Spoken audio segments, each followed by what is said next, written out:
I was hired because I don't make trouble. That's what Marla told me when she slid the application back across the chipped counter and circled midnight to 8 a.m. in yellow highlighter. Night people have to be frictionless, she said, voice flat, smoke sanded from a lifetime of coffee and menthols. If a thing wants to move through you, let it. Don't use force. It'll just look for a softer place to push.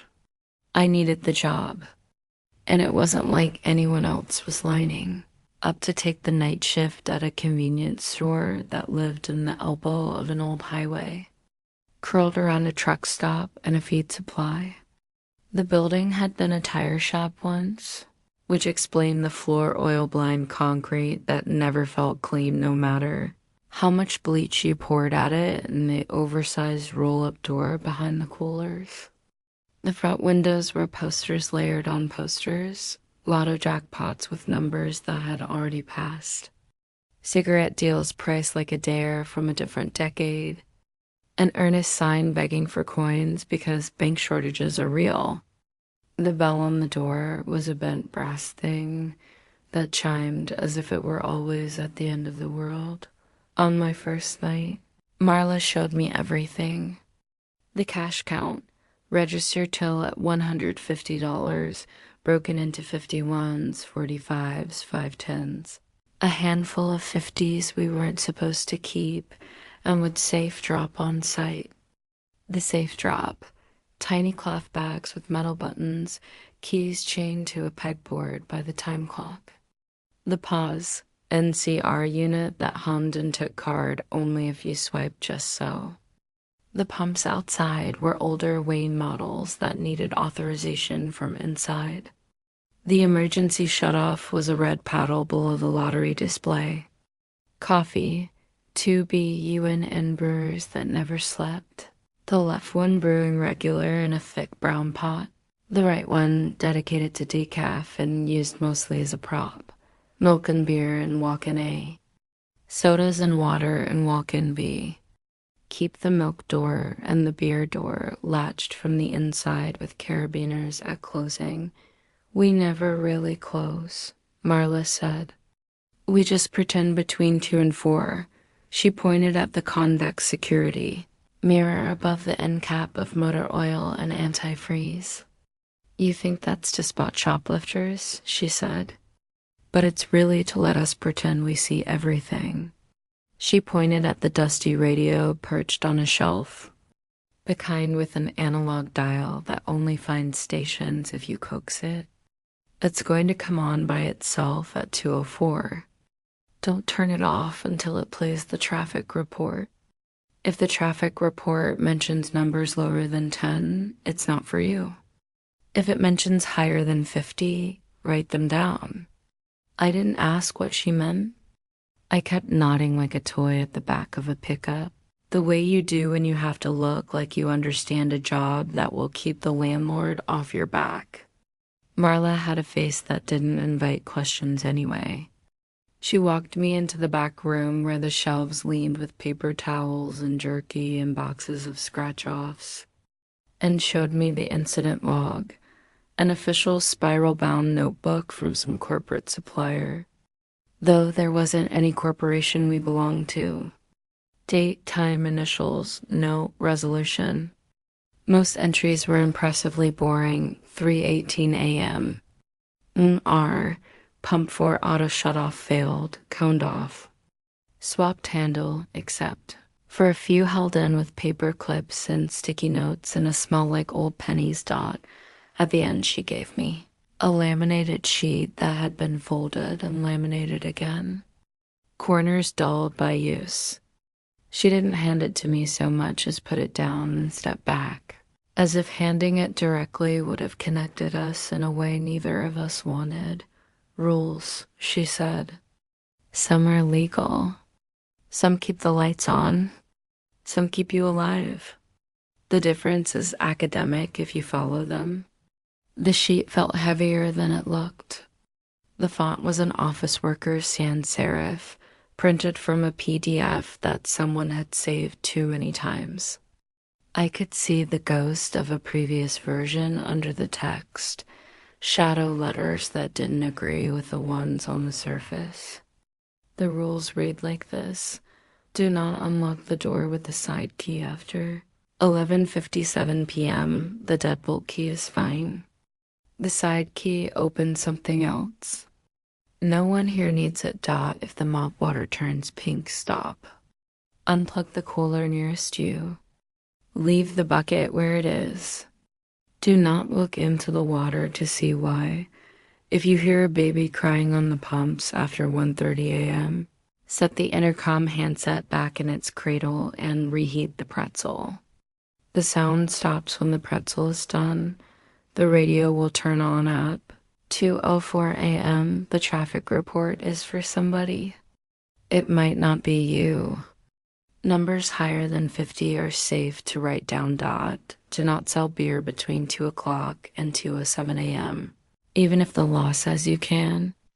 If a customer insists, offer them milk. If they become angry, say you're out. You are not out. Their reflection will show their choice. There will be a man in a green hat with a half-moon stain who tries to buy all the scratch-offs in the $1 row. Do not sell to him. He will ask you for a penny. You are out of pennies. The convex mirror above the oil is for counting. Do not count yourself after 1:11 a.m. If anyone says they're here to do inventory, ask for the purchase order and write down the number on the tag by their left shoe. If the number is letters, it is not inventory. Do not let them pass the candy rack. If the phone rings and the screen says back office after midnight, do not answer. The back office does not have a phone. If a cop comes in alone, offer them coffee on the house. If they refuse the coffee, ask who's watching their car. Do not look outside. Do not go into the walk-in cooler between 3:12 and 3:16 a.m. Milks and beers can wait. If someone asks to use the bathroom key but their shoes are dry during rain, explain that the bathroom is out of order. The sign will be on the door. If the Zynga claw machine drops 2 prizes for 1/4, unplug it. Put the extra prize in the lost and found for children. If an adult asks for it, tell them it was donated. If you break a rule, break it the same way again as soon as you can. Do not break new ground. At the bottom, someone had written in Sharpie, "Don't whistle." I didn't write that last one, Marla said, staring at the Sharpie line. But I believe it. I flipped the laminate over. There were other rules in a different hand, smaller letters, crowded like someone whispering to the page. 313 happens twice. Make the second one shorter by humming. Don't sell matches to anyone who doesn't know your name. If you forget your name, look at the price tags for bread. If a man with a cardboard crown offers you exact change, do not take it. It is not exact. If your reflection smiles when you are not smiling, go outside. Lock the door behind you. Wait until you can no longer see your reflection. That night, I poured coffee that tasted like an apology and watched the highway like it might answer back. The regulars came in on their clockwork, the late shift nurse and scrubs, who bought 2 energy drinks and a banana and never made eye contact. The ranch kid who smelled like hay and gasoline and had the quiet ritual of scratching a quarter on a dime. The man in the county orange jacket who spoke to me in sentence fragments. Eyes at a point somewhere I couldn't stand. "Diesel," he said. And I hit the green button for pump 7. He left his change, which is something the people who work the land do. Pennies and nickels. A vote of confidence in a jar that said tips and almost never received any at 1:28 a.m. I heard a thin cry of a baby broadcast across the pumps, as if the intercom were picking up a faraway nursery. The sound came from nowhere or everywhere, threaded through the cheap speakers. I reached for the intercom and then felt the laminate in my apron. The rule wasn't subtle. I set the intercom back in its cradle like I was setting down a worry and put a pretzel in the toaster oven. When the heater kicked off, the crying stopped. That should have been the moment I believed. It wasn't. The mind is a stubborn machine, scraping off anything that doesn't fit dot at 2:04.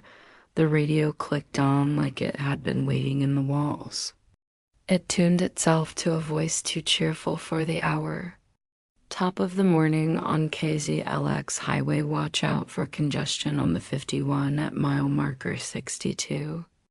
Right shoulder closed. I reached for a pen and wrote 62 because the number was higher than 50, and because writing it down made me feel like I was part of the same project as the voice. The radio didn't mention anything lower than 10. I faded to the sound of a song I hadn't heard since my dad used to drive me to school in a truck that rusted into the same color as the road dot at 207. A couple stumbled in for beer and frozen burritos. I checked the rules with a fast thumb. Do not sell beer between 2 o'clock and 2:07. County ordinance, I said, and they didn't argue. The woman giggled into the burrito like it had told her a joke. On their way out, a man caught his reflection in the convex mirror and hesitated, squeezing the beer. We should have gotten milk instead, he said, and I told him we had plenty. At 2:46, the phone rang. The little screen said back office. The ring was flat and insistent and full of a tone that made me think of spoons on teeth. I watched it flash 4 times and stop, and I didn't answer, and I wrote in the incident log, 2:46. My K back office call, no answer, per rules. It felt silly and sane at the same time. It felt like pressing your hand against a door to see whether something hot is behind it dot at 3:11. A woman in a green coat came in and asked for matches. She knew my name. Alex, she said, the way it's said by someone who's going to ask for money. I patted my apron like I was checking pockets. I hadn't told her my name. I checked my NAMA tag anyway blank. I keep forgetting to pin it on. The rules said don't sell matches to anyone who doesn't know your name. She knew my name, so she wasn't prohibited. But she didn't look at me while she said it. She looked just past me at the row of sunglasses that never sold. I reached for the matches behind the counter and then saw her shoes, wet up to the ankle, dark and new, even though it hadn't rained all week. Bathrooms out of order, I said, because I didn't know which rule to apply and defaulted to a line that solved most problems after midnight.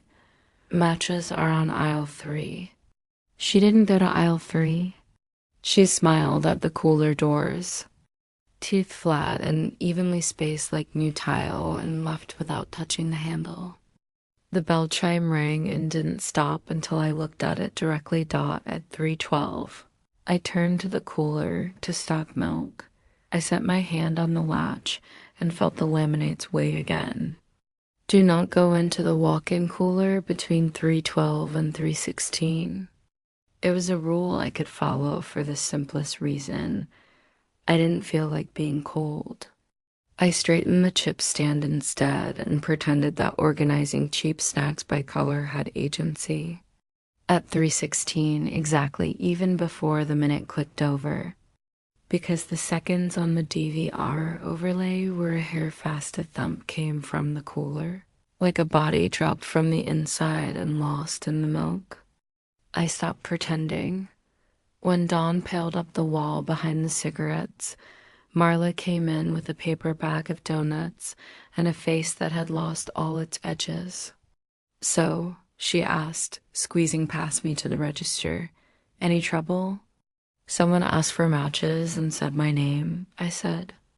It came out in a tone I didn't recognize in myself, half performative and half prayer. Marla nodded like she'd been expecting that one this week. You didn't remind me about the pretzel timer, she said instead, and my belly nodded. Because the human parts of the job, inventory, schedules, cleaning, managing a small business at the edge of viability, didn't care about metaphysics. They cared about whether I could be trusted with $6 in dough. I signed my time card, took my envelope of cash because payroll here meant cash, and walked out under a sky that had shaved close to the horizon. I slept like an animal. When I got up, the day was a thing other people lived under. It didn't feel like it belonged to me anymore. I came back for my second night early because it felt safer to be somewhere that had rules. Even rules that read like a ghost had written them, and you'll see soon. The register balanced.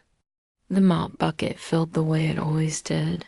A hose into yellow plastic that was first bleach and then water, and then swirled into a neutrality that didn't belong to either. I set it at the threshold between the snack aisle and the cooler because the concrete sloped there, because it's where all the grit from all the boots ended up. Sometime after 12:40, a man in a uniform that looked like a cop's from a distance came in. Close up, I could tell it was a thrift store costume. No radio, no name badge, a patch stitched wrong with county lines tilted. He moved like he had a rehearsed idea of how authority stands. He asked to see the back room. Inventory, he said, the words soft like bubble gum. I could smell wintergreen. Purchase order? I asked, and he didn't blink. He smiled, opened his wallet, and showed me a picture of a family I didn't belong to. Then he leaned across the counter as if to look through me at the lottery machine. What do you people keep back there? I wrote inventory PO number on a sticky note. He widened his eyes like I was the weird one. The rule said write down the number on the tag by their left shoe. He wore boots with no laces, no tags. He watched my eyes drop. He tapped the counter like a drummer out of time. Don't you worry about it, he said, and turned. And in the convex mirror above the oil, I counted 2 of him. They were both looking at me. My fingers started to count myself because that's what you do with mirrors to find your anchor in the shiny, but I remembered the rule. Do not count yourself after 111. My throat closed, a childish panic. I turned my head away and saw the mop water go pink. You could argue it was the floor, bleeding its old rust into the bucket. You could argue it was reflected neon. It wasn't neon. The old beer signs were dead. I stopped mopping. I pulled the plug on the Pepsi cooler nearest, even though it would warm the bottles, even though we'd get customer complaints. The compressor whined and wound down like a toy car. The pink in the bucket didn't change its mind about being pink. I left the bucket where it was and went busy my hands doing anything else. The man in the almost uniform was gone, bell chimes soft and painless, no sale. At 1:31, the baby cried again. I looked at the pretzel warmer. It was already hot. I reheated the pretzel anyway. The crying stopped. When I took the pretzel out, it had a notch bitten out of it like a cartoon effect. I hadn't opened it. The heat steamed where the bite was and made the baggy fog. The phone didn't ring that night. The radio did its traffic report and told me to watch out for construction on the 58 at marker 64 to 66. Research suggests there is number 58 near us. There's a state road, but not that one. I wrote the numbers anyway. When 207 came and went, I blew out a breath I didn't know I'd been holding. A kid bought a slush and stared at the claw machine like it had promised him a better life. He put in a quarter. The claw dropped 2 stuffed dolphins at once, then one, then the other. Rule 13 said unplug it. I did. He looked at me like I'd reached into an aquarium and snapped a fish in half. I picked up the extra prize and put it into the plastic bin we used as lost and found. He didn't ask, which is the difference between children and adults who want 2 prizes for 1 quarter. PSA, the adults will always come back later to ask. A little after 3, the coolers hummed the way machines hum when they know what you did. My bones were tired in the deep way you get tired when the night shifts your chemistry. I put my forehead on the glass of the milk door, not to look in rules were rules, but to let something colder than thought tell me I still had edges. The glass wrapped once under my skin like knuckles from the other side. I jerked back, elbowed the cart of bottled water. My reflection smiled back in the door. My mouth did not. I went outside without giving myself time to think myself into staying. I locked the door behind me. The night air smelled like old diesel and someone's wet dog. It had rained, which explained nothing but the smell. The pumps blinked like patient lighthouses. A moth hit the canopy light and pinwheeled into nothing. In the glass of the door, I couldn't see my reflection. The interior lights behind me turned to turquoise chalk and then to black. The bell chimed behind the locked door, softly, as if someone had come in, and then again as if someone had gone. I waited until the lights felt right again. I went back in and wrote in the log, 3:06 a.m., AK, reflection off cycle, complied with rule. I added under my breath because sometimes the hand writes what the mouth will not say. It smiled. I did not. I should have told Marla everything like a confessional at 7 a.m., but the sun uninvents the night. The weirdness feels self-indulgent in a bright room that smells like donuts and bleach. She asked about the mop bucket, though. You left it, she said, neutral. Good. She looked at the unplugged Pepsi cooler. They'll complain about warm Pepsi. You can offer a discount.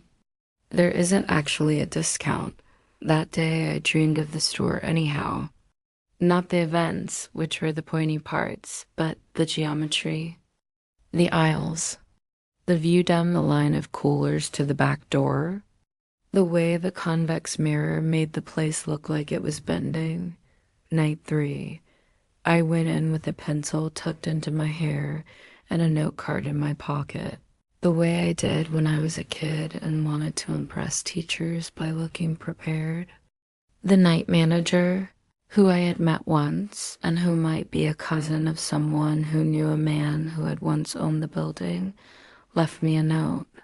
Corporate audit next month, it said, a statement that didn't seem to map to our reality.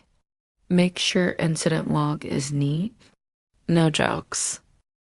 So I wrote neatly at 12:03. A man in a green hat came in. It was stained with a half moon that might have been oil or blood or whatever things pick up when they rub up against the old world. He wanted to buy a stack of $1 scratch-offs. All of them, he said, smiling without kissing his teeth. The way my grandmother used to warn me was how you talk to wolves. I told him we were short. He asked me for a penny. We're out of pennies, I said, and swept the tip jar to the back of the counter because there were pennies in it. He stared at the jar like a magician into a hat. He left without touching the door, the bell chiming as if he had. I found a penny under my foot after he left. Not under my shoe. Under my foot. At 1:14. A woman in scrubs who had shadows built into her bones bought 2 energy drinks and a banana and didn't make eye contact. Same as every night. When I handed her the bag, her fingers brushed mine. They were wet from the sink and smelled like orange peel and blood. "Thanks," she said, and for the first time looked at me. Her eyes stepped past me like she was triaging me as a problem I haven't developed yet. When she left, the bell chimed twice, and the convex mirror showed me a third door I couldn't see from the ground dot at 123. A guy in a bright cardboard burger crown came in and laid exact change for a pack of gum, 97 cents in clean coins. Heads up, laid in a line, quarter nickel dime penny by pattern. Rule 18 from the reverse of the laminate ghosted my tongue. "Keep your change," I said. "It's on the house." He didn't argue. He didn't take the gum either. He took the coins with both hands and went to the claw machine and pulled the plug out of the wall like a bored relative turning off a lamp. "No," I said, a little too loud, because Rule 13 permitted me to unplug it, but said nothing about him. He plugged it back in, shrugged. "Just checking," he said, and left. No bell chime. The door opening onto a darkness that wasn't the parking lot. When I went to recheck the outlet, it was still plugged in.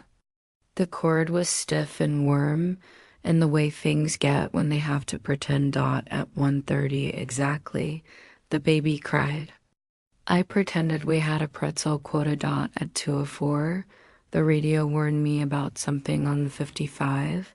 I wrote 56, 59, 60, the numbers pouring like a code I would someday understand.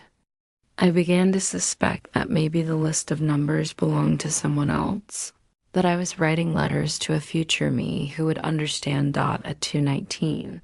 The phone rang. "Back office," I let it ring out. The line of the laminate under my apron was a bite mark against my ribs. At 2:22, it rang again. I stood right next to it and watched it blink. When it stopped, it went to a dead line I could feel in my teeth. That sound that used to be the sound of absence and now is just a posture people don't. No doubt at 2:44, the cop came in. The badge was real this time. The radio on their shoulder hissed with talk I couldn't understand. They were exactly the shape of lawful. I offered coffee. "On the house," I said, and they nodded, and I poured and slid the cup across like an offering, and they didn't drink it. They watched me instead as the coffee steamed white between us. "Mind if I take a look at the back?" They asked, and I asked who was watching their car. It was a script, but it was the right one. They smiled into the steam like they didn't want to break the shape of something in the world. "Partners out running plates," they said, and tilted their head like they heard something I didn't. "You got a crying baby around here?" "Pretzel," I said, and we both let that lie between us. "Stay safe," they said, and left the coffee untouched. The convex mirror showed me their back twice. I did not count myself. I thought I was getting good at this. I thought that following rules was a kind of war you could win. Then, at 3:12, the back roll-up door rattled like a truck bay waking up. The chain on it rasped and spat. The padlock jumped against itself like something trying to breathe. I looked at the clock and saw 3:13. Then I blinked and it was 3:13. Again, 3:13 happens twice. Make the second one shorter by humming. I've never been a hummer. The only tune that came to me was a jingle from an ad we used to run for tire rotations. Old muscle memory. I hummed that low and embarrassed at myself for making sound in an empty building. Something in the door's chain slackened. The second 3:13 moved through me like the wind through a curtain. Didn't stop and became 3:14. I brayed and wrote in the incident log. because that's what I do when I need an anchor. 313X2 hummed, used tire jingle. Door chain calmed. MR initialed it the next morning without comment. On night 4, the mop water didn't turn pink. The baby didn't cry. The radio didn't come on, which meant either I had slipped time or time had slipped me. At 1:52, a man in a jumpsuit with reflective stripes came to the door and waved through the glass. The rain off his shoulders made a halo on the concrete. He had that working man stoop that says tired but honorable. He pointed at the bathroom key. I looked at his shoes, which were chalked white with dust. It was raining. His shoes were dry, out of order, I said through the glass, pointing at a sign that did not exist. When I turned my head back to him, the sign did exist, taped crookly to the restroom door at the end of the bagged ice freezer. He nodded like we had shared a father's moral and went back into the rain. Was halfway to believing the rules were a pattern not random, but a strange plan that had been laid down long before me and would continue after me when I broke one. I didn't mean to. I was just tired and lonely, and there is a way people who work alone at night start to talk to themselves. At 1:06, I looked up into the convex mirror to see if anyone had wandered in during the minute I was counting cigarettes for inventory. I found myself by reflex, 1, and once your mouth has said 1, the rest of the numbers wait in line, 2, 3, 4, when I hit 4. Something clicked in the back of the store like a lock undone in a door you didn't know you had. My throat went dry. I took my eyes off the mirror and found the sound already built into the air. It didn't move. It was a presence like a noun. Okay, I thought. Rule 14. If you break a rule, break it the same way again as soon as you can. Do not break new ground. I looked up at the convex mirror and counted myself again. 5, I said, the way you say your own name to make it belong to you. The click happened again. Another lock. I counted to 10. The clicks followed, a rosary of undone. When I stopped, the back door was unlocked. I could feel it unlocked in the way you can feel a missing tooth with your tongue. I went to the back anyway, because fear makes bravery into the only choice you get to have. The chain on the roll-up was slack in a way that felt wrong. The padlock hung open like a mouth. The seam of the door had a gap you could have slid an envelope through, and the night was inside in a way it had not been before. It smelled like wet paper. I could hear a man's voice very far away, on the other side of the loading bay, listing numbers in a steady tone like a warehouse worker pulling inventory. Line 1 complete, the voice said. Line 2 in progress. I did not invite you, I said, to the voice, to the door, to my own hands that had been counting myself in the mirror like a fool. I relocked the lock, and the chains made a sound like bones being set. I flipped the paddle for the emergency shutoff on the pumps for no reason other than that it felt like a gesture a person would make in an emergency.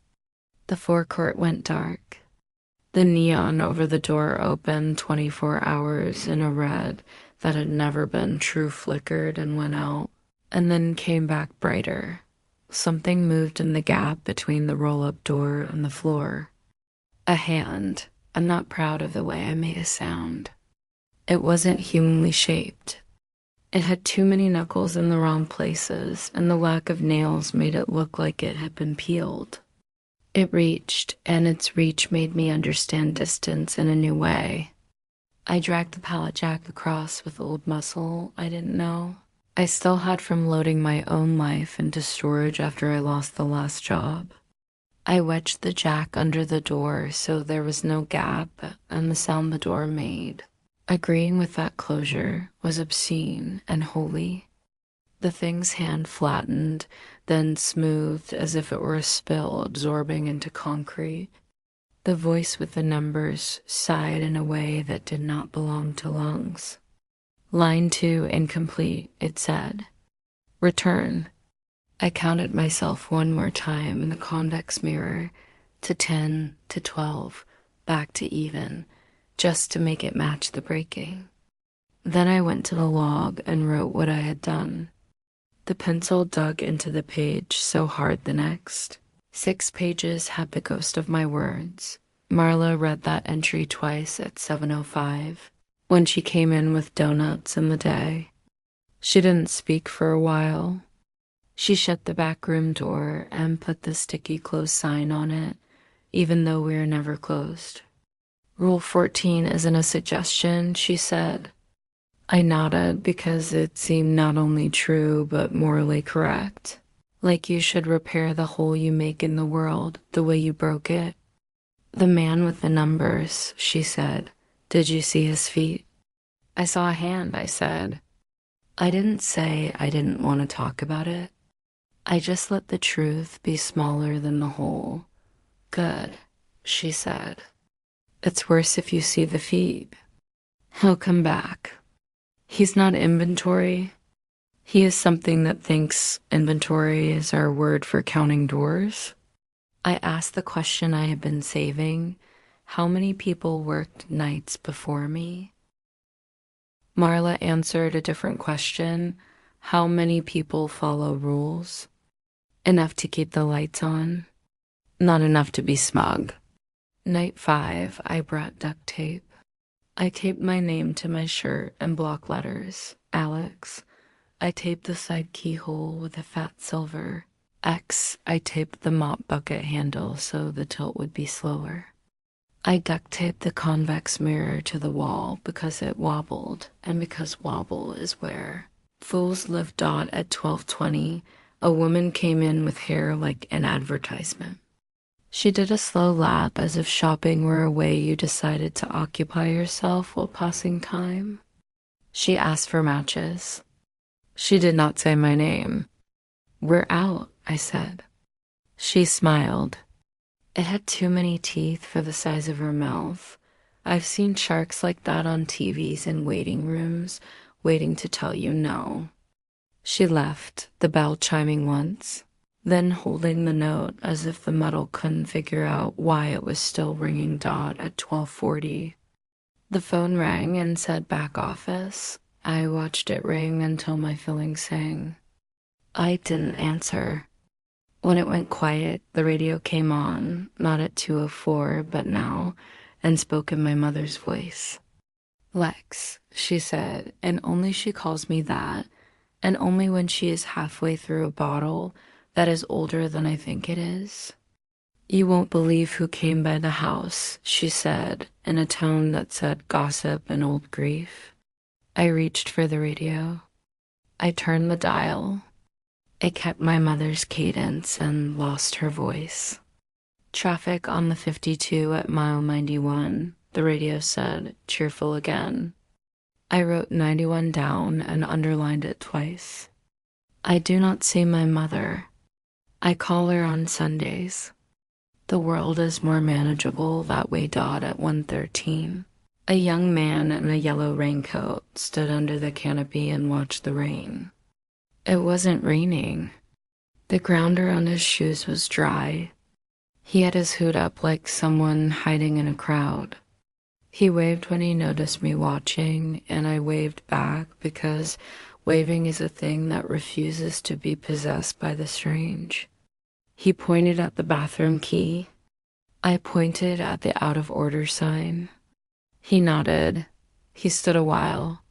He turned his head as if listening to something behind him on the highway. He reached into his pocket and took out a handful of bones, small ones, white and clean, and started to stack them on the pump.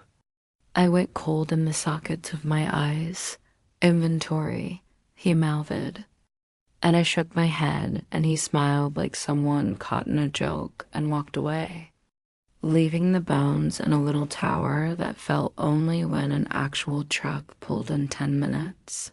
Later, and washed a different kind of reel across them. At 1:31, the baby cried. At 2:04, the radio told me to look out for a couch in the middle lane. At 2:18, a woman came in who did not look like any of our customers. She had a long black dress that wasn't practical for anything I've ever had to do in my life, and hair that held water in the way of deep rivers. She laid 3 things on the counter: a bottle of water, a red lighter with a sports team logo, and a pack of cigarettes with a tax stamp I'd never seen. "You think you can just keep writing things down?" she said, and I tried to meet her eyes and failed like people fail in dreams. "Do you think you're the first person to believe in lists?" "It helps," I said, which felt like it ought to be true even if it wasn't. "You close your doors at 3, she said. Not a question, and I almost said that we don't. "Because we are always open. We pretend between 2 and 4, I said. And she smiled with the sadness that had been here in this building. "Before we were. Someone will come to count you," she said, and left. The bell chimed.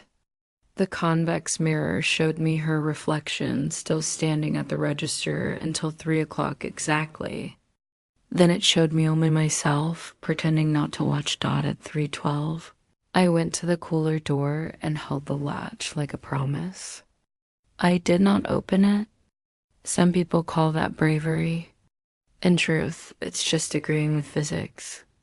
At 3:13 twice, I hummed the jingle that had been scratched into me by a decade of commercials, and it gave the second instance an exit, like a bad guest shown the stairs.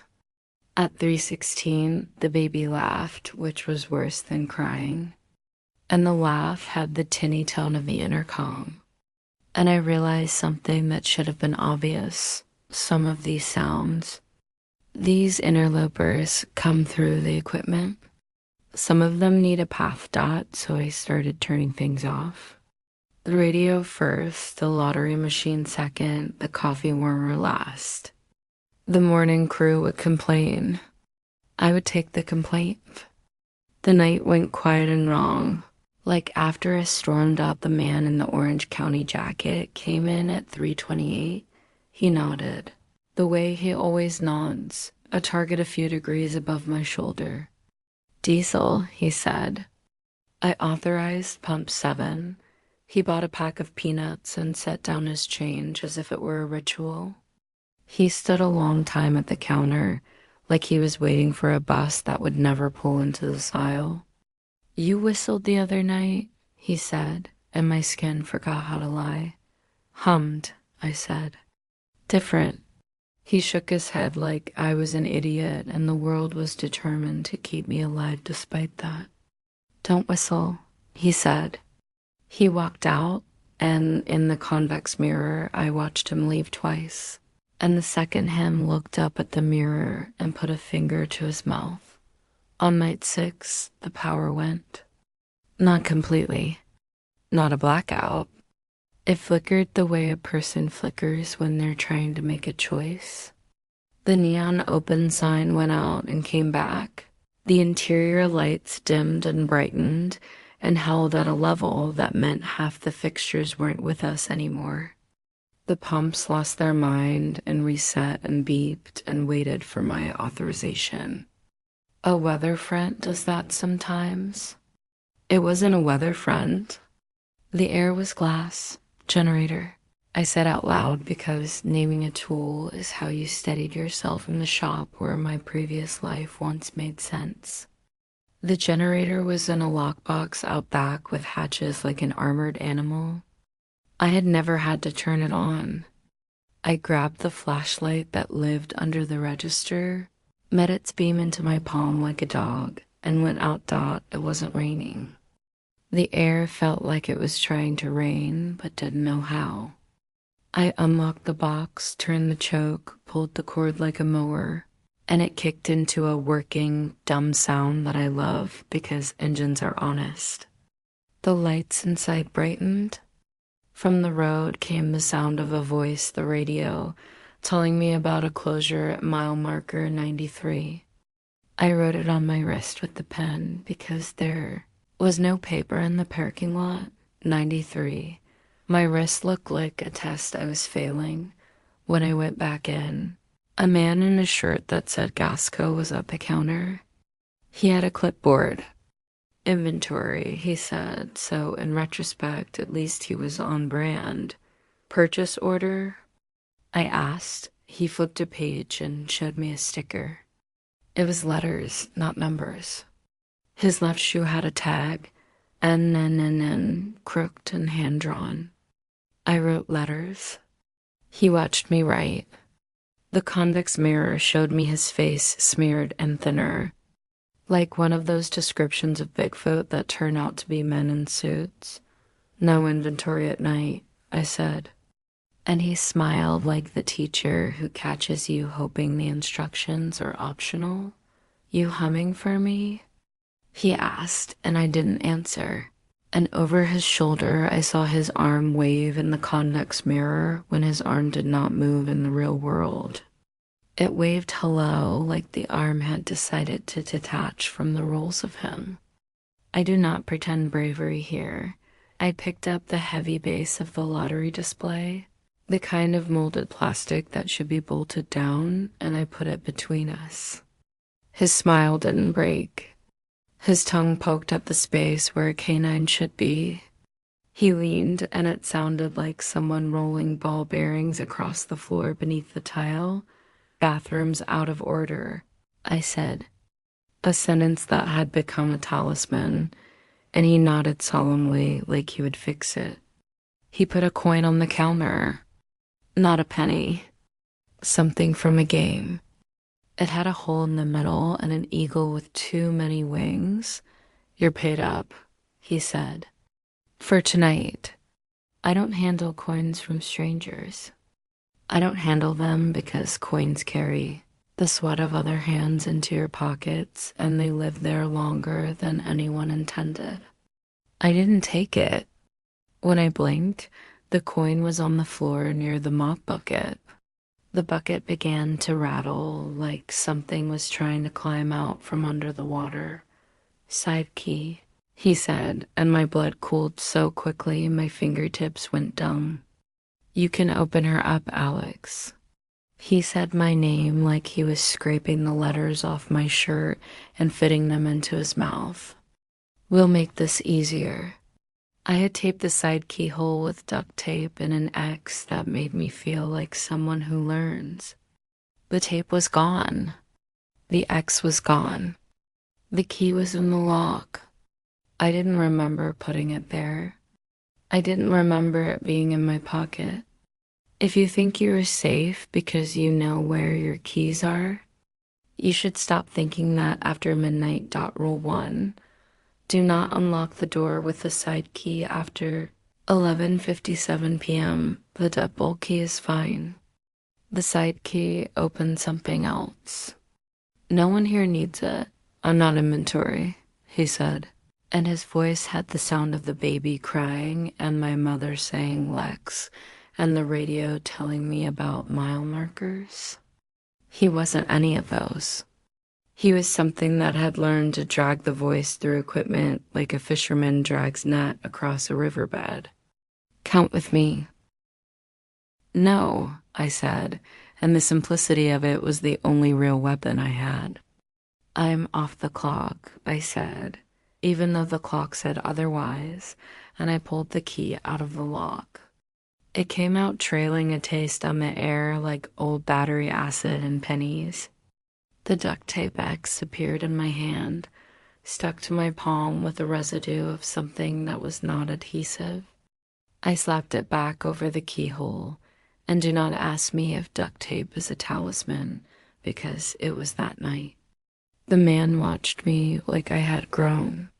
He set down the clipboard and did not pick it up. He leaned back like someone about to demonstrate yoga. He looked at the convex mirror and saw himself in thirds. "Be seeing you," he said. "Inventory likes routines," and left.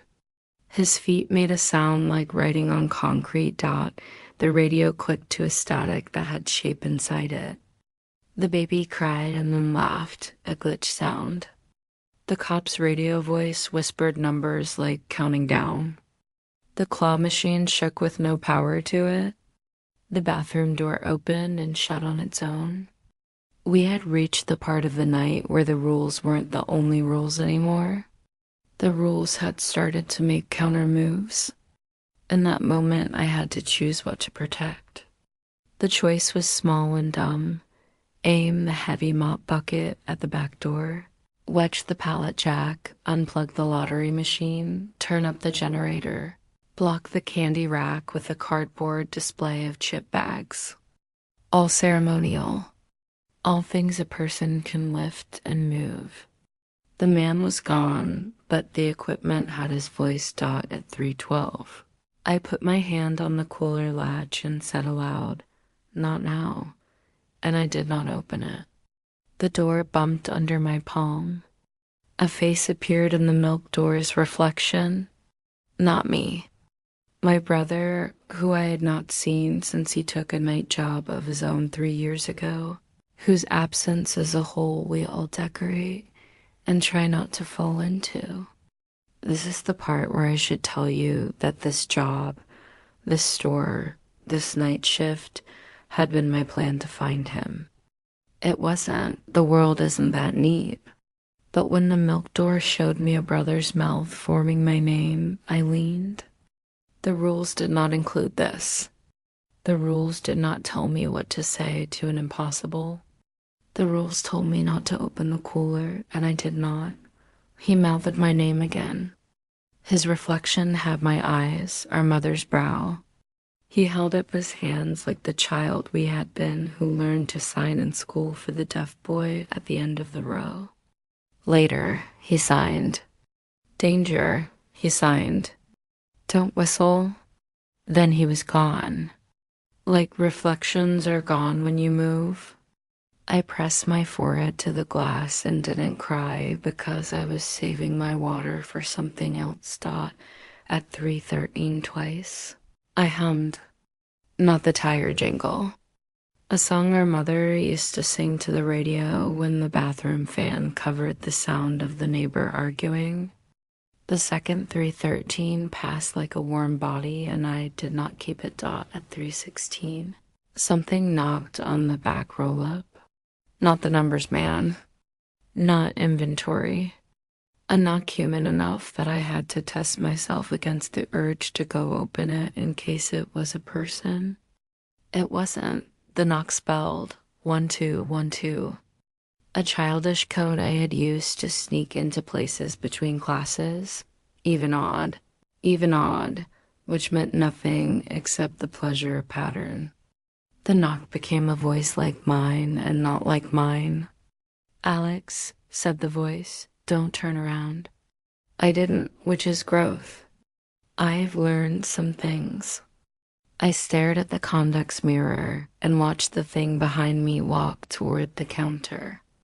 It wore my face like a mask you find at a crowded dollar store, flat, not textured for depth, too close to real to be a joke. It took my posture, copied the tilt of my head, moved my hands through the air. It stood where I stand to take cash and make change. It turned its head and smiled at me in the glass. The smile did not reach the eyes because it did not know how to do that part. "Don't whistle," it said in a voice richer than mine, like it had added an instrument. It set a coin down. It counted out loud, and the numbers came out wrong, in German. Then in something older, there's a thing we do to resist fear. You reduce the other thing to the ridiculous. I walked to the register. I opened the drawer. I took out a handful of pennies, $1 in tarnished copper, and set them on the counter in front of my copy. "We're out," I said, and watched it tilt its head to find where the penny jar had gone. Because in its rules, in its script, we're always out of pennies. It leaned forward. It smelled like chalk. Side key, it said, because that was the only line it had, the only groove it could drag its voice through. I turned my back to it, which is perhaps the most faith I have ever placed in any rule in my life.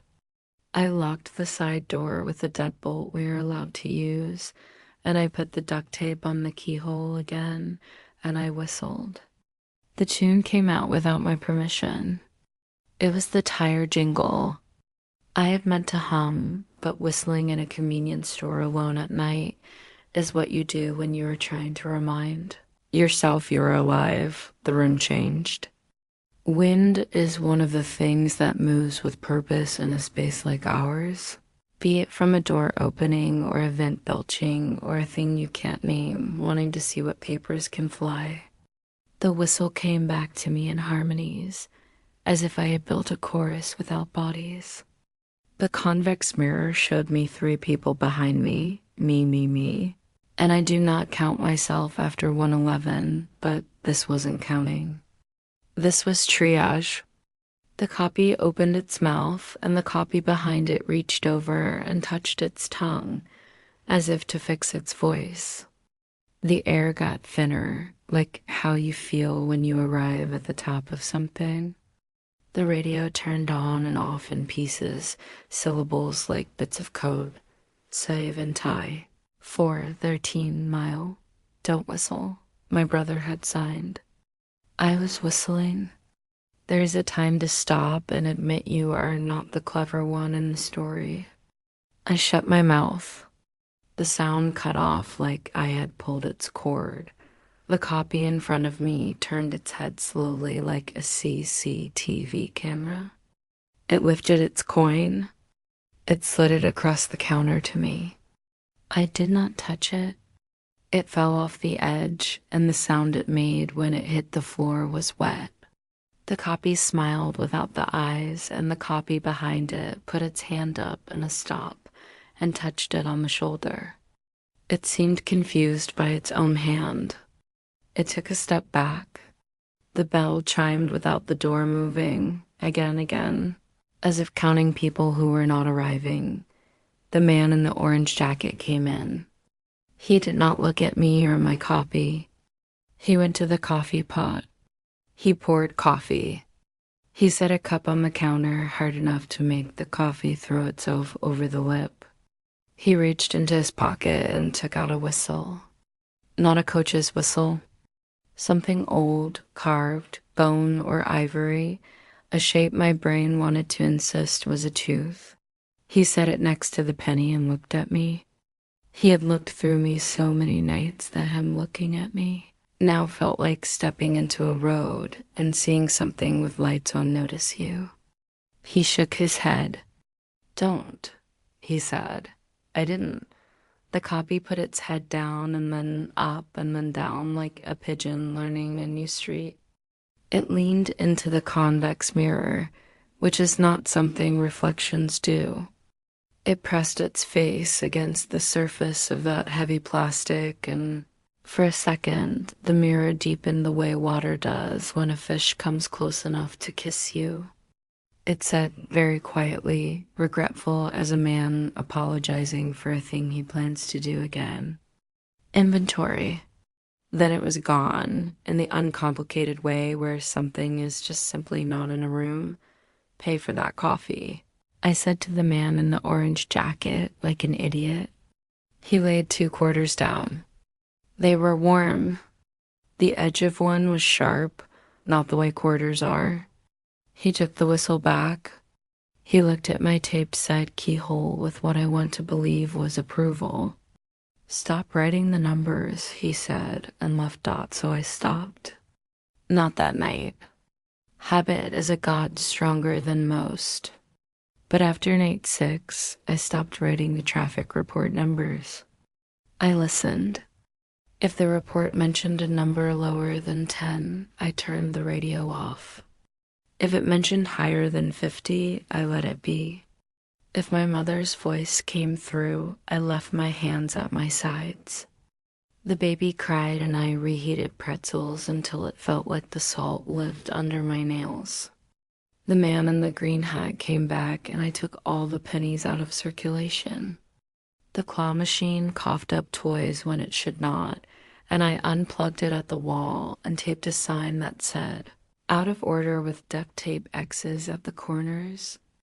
The cop came in and I gave him coffee and he took it and drank it and smiled and told me to be safe, and I did not look outside to see if anyone was in his car. The man who is inventory, but not. Inventory came back on night 7. He did not ask to see the back. He asked to buy milk and chips. He put them on the counter and asked me what time it was. The traffic report had told me to look out for a refrigerator in the median at mile marker 60. I did not write it. 3:10, I said. He smiled as if he had won something. "And now," he said, and looked at the cooler door. "No milk between 3:12 and 3:16, I said, brightly, and smiled back, and I felt like we were in a school play we had both been cast in because no one else had auditioned. He looked at my duct-taped keyhole. He looked at the convex mirror and counted us. He stopped at 4. He closed his eyes. "You know, it's better if you don't try to be clever," he said. "I'm not trying to be clever," I said. "I'm trying to be boring." His eyes opened, and for the first time I saw something that wasn't a trick in them. It was boredom. Ancient, almost polite boredom. Like a man waiting for a bus that had been canceled decades ago and no one had told him. "Don't whistle," he said, and sounded tired and left. The bell chimed. The radio laughed, a tiny cut sound of static that could have been a laugh. On night 9, the night I think of now as the night when the rules decided to find a loophole in me, the storm finally came. An actual storm with rain so big it made craters in wind that found fistfuls of the past. The highway shone like a blade. The neon open sign flickered and gave up. The pump stood black like cows in a field at midnight. The door rattled. The roll-up rattled. The bathroom door opened and closed like apology. I taped the hand-lettered close sign to the front door at 2:01 a.m., which is either brave or spitting into the sea. The regulars still came. The nurse bought 2 energy drinks and a banana and did not meet my eyes. The ranch kid scratched a quarter on a dime. The man in the orange jacket bought coffee and did not set down his change. A boy in a yellow raincoat stood under the canopy where it did not rain and counted bones. The inventory man did not come. The cop sat in his car and drank coffee and watched the rain, and it occurred to me he never came in on nights when the baby laughed. I do not keep a notebook of these patterns because if I do, I will have to look at that notebook in the daylight and see what I am. But I keep them in my blood dot at 2:04. The radio tried to come on and the storm kept its thumb on it. It made half noises. 56.8. I did not write them. The battery backup on the pause chirped in an irritating way that said it was doing its best. The generator hiccuped and recovered. The rain found its way into the gap under the roll-up and made a line across the back room like a shore. I put down towels like my mother taught me to put down towels when the roof we rented gave up. The towels crawled with movement because there are things in old. Towels you can't see until you ask them to do something heavy at 3:12. Everything I had lived through compressed into a point I could hold. I put my hand on the cooler door and said, "Later." The door knocked back. "Now." The split second 3:13 arrived again. I hummed the song from the bathroom fan days. It didn't shorten the second instance. The copy of me that sometimes studies my hands entered the store without the bell chiming. It stood where I stand, put its palm on the counter where my palm goes, and looked into the convex mirror with a face that was my brother's and mine added together. It whistled, very soft. It whistled, and the coolers across the aisle opened their own doors like it was dawn. Don't, I said, but saying don't to a reflection is like telling a math problem to be easier. It whistled again. The inventory man stood outside the door like a mannequin in a storm. He tapped the glass with a coin.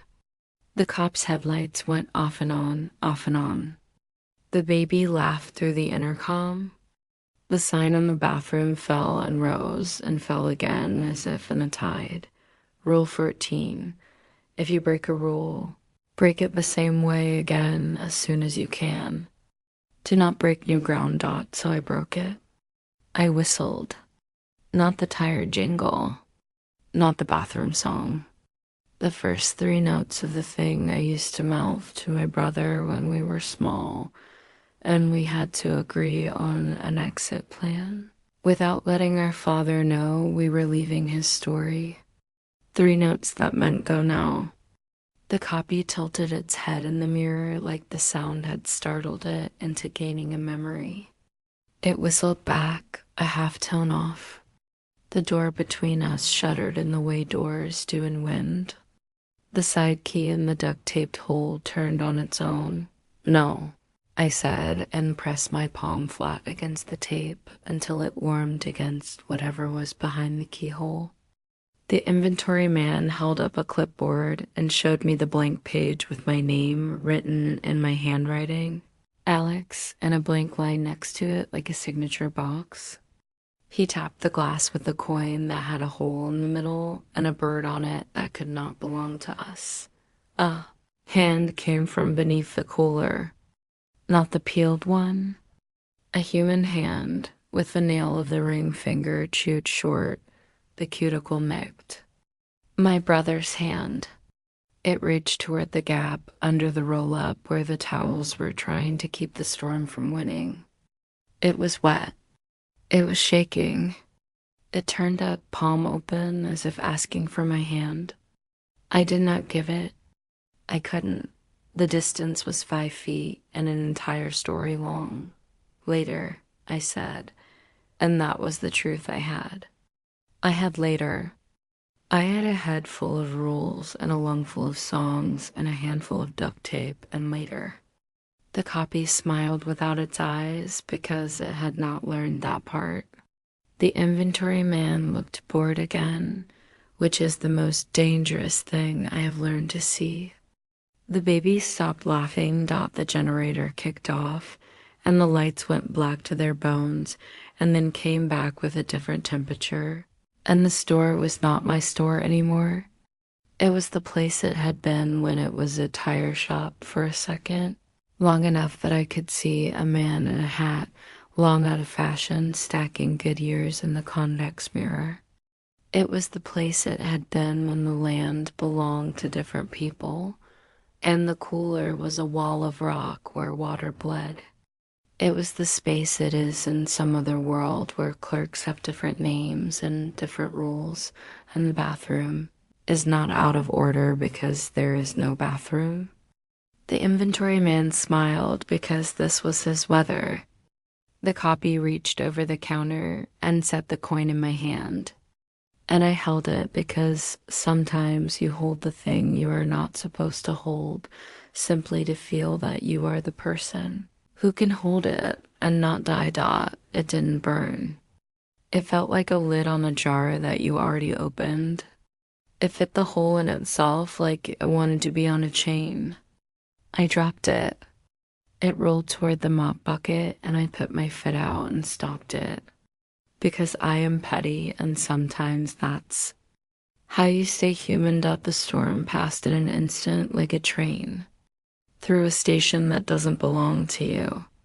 The radio came back at 3:17 and played a song that was not my song. Not my mother's, not my brother's. The cop came in and put a 5 on the counter for the coffee he had already drunk. He looked at me and then looked at the duct tape and then looked at the coin by my shoe and said, "We don't go out in weather like that," though his boots were dry.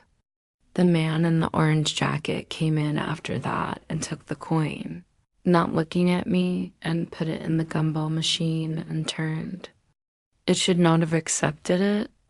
It did. A red gumball fell. He didn't take it. He left it for me. I put it in the lost and found for children. I worked the rest of the night in quiet. The rules were the only voice I trusted, and even they felt like a chorus that had started to get bored with singing themselves. At dawn, the sun didn't so much rise as reveal that it had always been there. Marla came in with donuts and a look that said she had slept like people who know better. She read the log. She set the paper bag down. She put a long finger on the part where I had written whistled and didn't say anything. We stood in the small quiet behind the counter that is the size of a confession. "You'll need the update," she said finally, and slid a second laminate across. This one was fresher, corners sharp, the ghosts of previous words behind the words a different shape now. I didn't want to read it. I did dot, "If your brother appears in the glass, do not open the door. He is not trapped where you think. He is telling you he knows you know dot, do not accept coins from inventory. They spend in machines. They by door stop the man in the orange jacket is not a guardian. He has a job. Respect it. Do not ask what. If you must whistle, choose your own song. Never their jingle. You work here now. We did not hire you. Keep the lights on anyway." I flipped the laminate and found my own handwriting. Small and cramped and pressed too hard into the plastic. And the rules I had written down in the margins without knowing had been made into rules for the next person. The Sharpie at the bottom was in the man in the orange jacket's hand. "Don't whistle." I didn't quit. That's not the kind of story this is. And it's not an option you always have when the gap between the roll-up door and the concrete has learned your name. I keep the lights on. I mop. I watch for pink.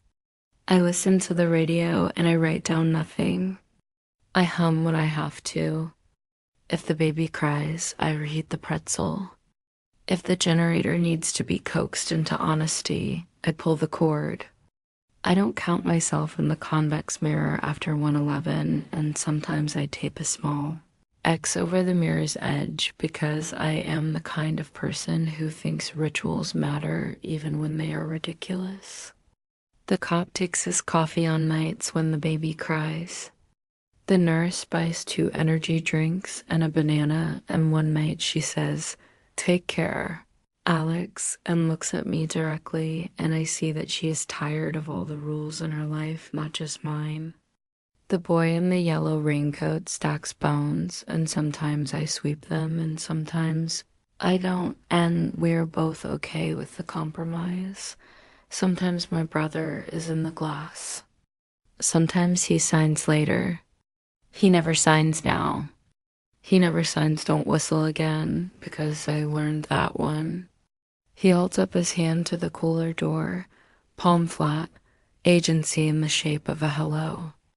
I do not touch the glass because the rules do not say about that, and because I think I know which way the line runs. And I don't step over it. Even when the night asks in a voice that sounds like family, when the inventory man comes, I offer him coffee. He never takes it. He looks at the duct tape keyhole and counts in his head. He watches me not write down numbers. He lifts his clipboard and shows me a blank line where a signature would go and a place where my name is written twice, once forward, once backward. He doesn't ask for the side key anymore. We have reached a detente that I do not want to understand too well in case it breaks. People ask in daylight why we don't hire extra for nights, do two-person shifts. Let the rules be someone else's problem. Marla says, budget. I say, you can't share certain rules. The truth is both. The truth lives under the duct tape and the convex mirror and the coin and the gumball machine and the out of order sign that sometimes is and sometimes is not. The truth is, some places are thresholds and some people are too. And sometimes you get hired where those two facts overlap and you become a hinge. You make sure the door swings the right way and you take your pleasure in small victories. A mop bucket that stays clear. A radio that plays a song with no numbers. A laugh from a child with a stuffed dolphin from a fair machine that decided to be generous that night. You keep the lights on. You don't whistle. And if 313 happens twice, you hum the song that is yours and not theirs, and you get to the second instance and through. And in the morning, you go home and sleep like a man who does not live in the day. And you come back when it is your turn again to be the person the story uses to talk to whatever pushes against its edges. I don't know how long I'll last. I know how to last until the next night and the next after that. Rules are bridges built one plank at a time by people who didn't fall in. I am building mine. If you ask me whether you should work here, I would tell you no. Not because I want the nights all to myself, but because it is not a matter of wanting. The store wants who it wants. If it wants you, it will find you with a highlighter and a packet of cash in an envelope on a morning when the landlord is at your door. If that happens, you should say yes. You should be frictionless. You should let the rules move through you. And sometimes you should press your palm against the door and say later and mean it. And when the man in the orange jacket looks at you, really looks, and sets down the whistle and shakes his head, you should listen. I keep the laminated sheet with me even when I am not at work. I find myself reading it in daylight as if that will matter when the night opens. I have added to it. I am not proud of that. Rules do not like being added to. But one morning, after a night where the baby never cried and the radio never played, and the coin in the gumball machine stayed where it was, I wrote this at the bottom in my dumb human hand. If you forget your name, check the bread tags. And a week later, a new kid came in at 7 to relieve me. Eyes bright and mouth smart, and he wore no name tag. And when the woman in the green coat asked for matches and said his name wrong, he looked at me and I pointed at the bread. And he went and looked and found his own name written on a sticker at the bottom of the shelf. An old joke from a previous life, an Alex from before me. He laughed because sometimes the rules are on your side. He didn't sell her matches. He will either last or he won't. I cannot give him more than what I have written. The rest you only learn by standing under fluorescent lights at 3 in the morning and hearing, between the hum and the cry and the count, your own breath. The store does not love me. It does not hate me. It uses me. I don't mind. There's dignity in being a hinge. When the hinge squeaks, you oil it. When the door is unlatched, you latch it. When the whistle is offered, you don't put it in your mouth. When your brother puts his hand on the other side of the glass and signs later, you sign back later and mean it. There are worse promises. The sun always happens.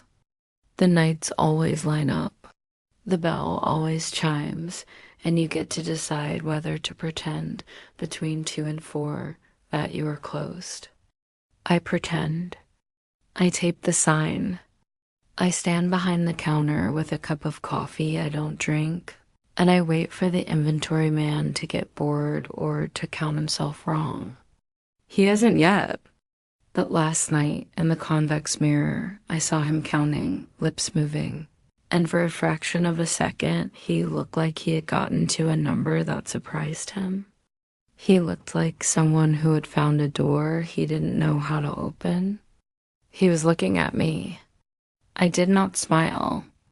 I did not whistle. I waited him out. I wrote nothing down. And at 3:16, when you can go into the walk-in again, I opened the door and stocked the milk, and the glass was cold and honest in my hand. And I saw nothing in it but what you are supposed to see, which is yourself when you are not counting,